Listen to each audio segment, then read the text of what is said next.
Welcome back. So in this video, we're going to talk about something that might seem obvious, but is absolutely crucial. Your drum kit itself as a sound source. Here's the thing that took me way too long to figure out. You can have the most expensive microphones in the world, but if your source, your drums, if they don't sound good in the room, no amount of fancy mic placement is going to save you. Think of it this way, microphones are basically just honest reporters.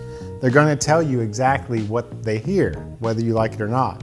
So before we even think about where to put those mics, we need to make sure we're giving them something great to report on. So before we get too far ahead, I think it's important to just discuss, what I'm using here, what kind of kit that I'm using, what heads I'm using, and some of the gear that we've got going on here. So first off, let's just talk about the drum kit itself. Used to work at Pearl years ago. I've been loyal ever since. And what I've got here is a simple 4-piece. This is a Pearl Reference Pure. It's what they call the Music City Custom. And so I've got, what the reference is essentially different types of woods in each drum. So I've got a 12-inch here. This is a 12x8. And this is all maple. The kick drum is a 20-inch kick, and actually this is got some mahogany blend as well as I think some birch and maple. And same with the 14-inch floor tom. It's a 14x14. And the Reference Pure really is just a thinner shell, which I think sounds really great in studios. So that's the kit. The snare drum is also a Pearl snare. This is actually an all brass shell. This is what they call the Custom Alloy Sensitone Elite, all brass. And I think this is also a killer sounding snare. Sounds great live as well.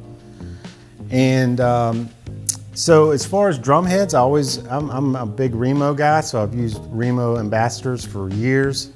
I really like the coated. So I've got coated Ambassadors on the toms. I've got the Remo Controlled Sound reverse black dot on the snare.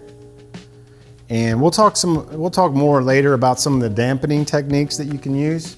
But again, this is just important kind of information, I think, for especially drummers that like talking gear and things like that. It's really nice to have a great sounding kit before you start miking up the kit. So things are tuned, got everything tuned up. As far as the cymbals, and for this course, I'm keeping it super simple, but I've got a Zildjian 18-inch dark thin crash over here. This is for the ride, I've got a custom special dry ride. I really like dry cymbals. The K line is super warm. So that's just my preference. That's a 21-inch dry ride. Over here, I've got an 18-inch K Effects, which is very trashy and sounds great. So that's about it. Oh, and the hi-hats are a 13-inch Master Sound, also K. So I think that's about it. We'll go over some other things here and in some future videos and things, but also I do want to point out the kick drum. I just put a brand new hit on this. This is by Remo. It's the new Ambassador SMT coated. So it's got some, if you can see down here, it actually has some external muffling that you can actually remove. But man, it's really great. You don't have to have a whole lot even inside the kick drum to get a great sound. So that's the kit, and we'll move on to the next video. All right, so now we're just gonna talk about tuning a little bit, just to make sure your drum kit is as prepared as possible for whenever you're setting up mics. So for starters, I'm not gonna do a full-on tuning class. Definitely keep an eye out for that though. I'm gonna offer some tuning courses down the road. However, before we even set up mics, we wanna make sure the drums sound good. We wanna make sure the drums are balanced, the toms are balanced, everything sounds good together as one kind of unified instrument. So let's start with the snare. As you can see, I've actually put a brand new drum hit on this for this session. And the snare is, is obviously one of the most important aspects of the drum kit, right? So one of the main issues though that ends up happening in studios especially is that snare buzz. And what happens is the tom that's closest to the snare, when you hit that tom, most of the time it creates this buzz. And so I've actually been able to get rid of that buzz for this session today. And the way I do that, this is a really easy tip. All I do is I either tune the tom up or down because you want them to be as different as possible. You can also tune your snare up or down, but I like to dial my snare drum in the best I can. And then I'll sort of tune this up or down in just quarter turns increments until that buzz is gone. It's not going to be completely gone ever, but that's my tip there. So anyway, so as far as the snare drum, what I do with the snare as far as tuning, this is again just my personal opinion, but is to keep the reso side, the snare side, as tight as you can. That's going to keep those snare wires to really be activated when you're doing buzz rolls and stuff. You're really going to get the snare sound the best if you just tighten that sucker up. On top, you can loosen this, you can tighten it based on whatever song, but that's, again, just really based on your sound. But a nice snare drum, new head, this controlled sound by Remo is really nice because it just kind of takes some of those extra overtones out, but still has the ring and things that I like. So if you move on to toms, really the main thing, and of course I've just got a 4-piece here, so I've got a rack tom and a floor tom. Of course, if you have like 10 toms, you want to make sure you spend more time on this.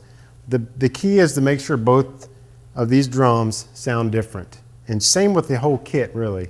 Cymbals as well we can go into. But as you can tell, I mean, I've just tuned the drum to itself. I like the reso head to be a little higher than the batter head, but as you can hear, hopefully,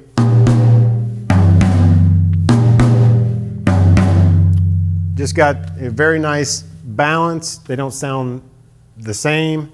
They have their own voice. So going into the kick drum, same thing I talked about earlier. I really am digging this Ambassador SMT coated. This is a 20-inch. And it sounds great. The coated, I only have a tiny bit of muffling inside. It's got the external muffling ring here. And so what I do with the kick drum is tune it to the lowest possible pitch. So the way to do that on both heads, is loosen the head down to wrinkles. Put your fist in the middle or your hand in the middle of the drum head. Tune it down till you start seeing wrinkles, and then just let it go. And you can maybe do quarter turns, but once those wrinkles let go, that's your lowest pitch, and then you can kind of fine tune from there. So that always works good for me. Now, let's move into dampening.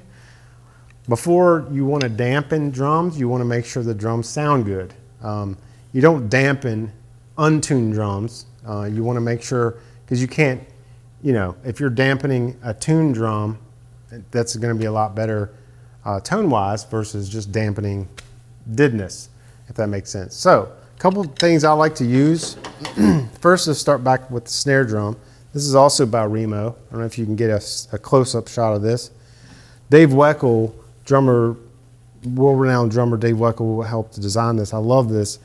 It almost acts as a gate. So if you guys know what a gate is, when you're mixing in your Pro Tools or whatever, you can actually create gates that kind of close and open the microphone. So like if you're hitting a tom or a snare drum, you can actually gate it to where you don't have the full notes there the entire time. But what this gadget does is, I don't know if you can see this, but it just hops up every time a little bit and activates it, and it pulls it up off the head and then drops. So it just dampens only when after you hit it. So a really cool little gadget there that I really dig. Also, of course, I use the Remo gels. These I use really for just problem areas. So let's say And by the way, when you're tuning, if you're having a problem area, let's say just down here, you're getting maybe some buzz or you're getting something you don't like in this particular area, just try a gel there. And this is going to take some experience, but again, keep it open best you can. These help, especially in the studio environment, just to kind of dampen things down a little bit. Same with this one. Let me take that off. You just got a little more ring there. All right, so those are kind of what I use in the studio, just with experiment. Another thing I really like is this Pearl. This is actually by Pearl as well. This is a drum key, but it has a little weight here. You can put a quarter or something down in this little sleeve. And I'll incorporate this as well, typically up near the top here. Or you can put it anywhere. But you can lay this on too and just acts as just a tiny bit of a muffle. It just takes away all that tone. What's cool is you can just flip this over. So a lot of times I'll actually put this over here. And then if you don't want it, you can just flip it over. And it's a drum key, so it's very handy for that. So check that out. I can't remember what they call it, but it's just a drum key with a little leather belt there.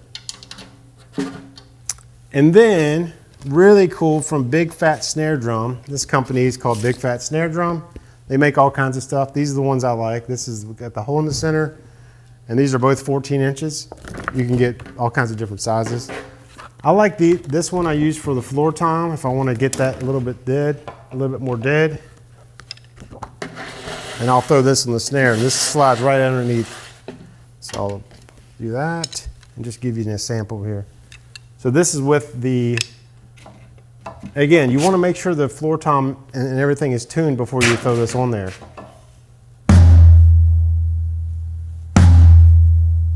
And then we'll check it out without it.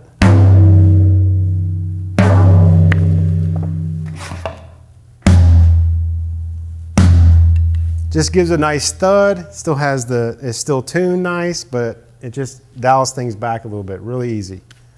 Same with this, you wanna get a 12-inch, you could throw that on there. And then you can transform your snare drum sound super easy by throwing one of these on there. And they make fabrics, they make all kinds of different things. Highly recommend this brand. And without, very simple transformation with just a real quick. All right, so that's pretty much it. Oh, last thing I want to talk about is cymbals. Your cymbals, just like your drums, you want them to be different voices. In other words, the reason I like these cymbals and I chose these for today is they all sound different. And so you want to have different voices on your drum kit. So the hi-hats,